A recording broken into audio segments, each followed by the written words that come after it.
Bracing. இந்த video பிரேசிங்கை பற்றி விளக்குகிறது. பிரேசிங் என்பது சால்டரிங்கை போலவே இருக்கும், ஆனால் இது சால்டரிங்கினால் பெறப்படும் இணைப்பை விட உறுதியாக இருக்கும்.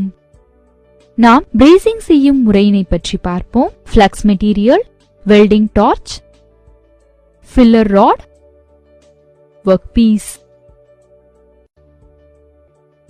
இது இரண்டு உலோகங்களை நிரப்பு உலோகத்தின் உதவியுடன் இணைக்கிறது. பொதுவாக காப்பர் பேஸ் அலாய் மற்றும் சில்வர் பேஸ் அலாய்கள் பயன்படுத்தப்படுகின்றன.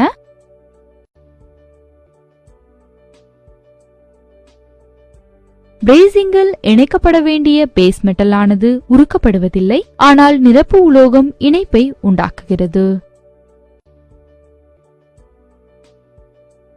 நிரப்பு உலோகமானது திரவ நிலையில் பேஸ் மெட்டலுடன் ஒட்டி இணைப்பை உண்டாக்குகிறது. இங்கு பிளக்ஸுகள் சேர்க்கப்பட்டு நிரப்பு உலோகத்திலுள்ள ஆக்சைடுகள் நீக்கப்படுகிறது. இதனால் இணைக்கப்பட வேண்டிய பேஸ் மெட்டல் சுத்தமாக இருக்கிறது.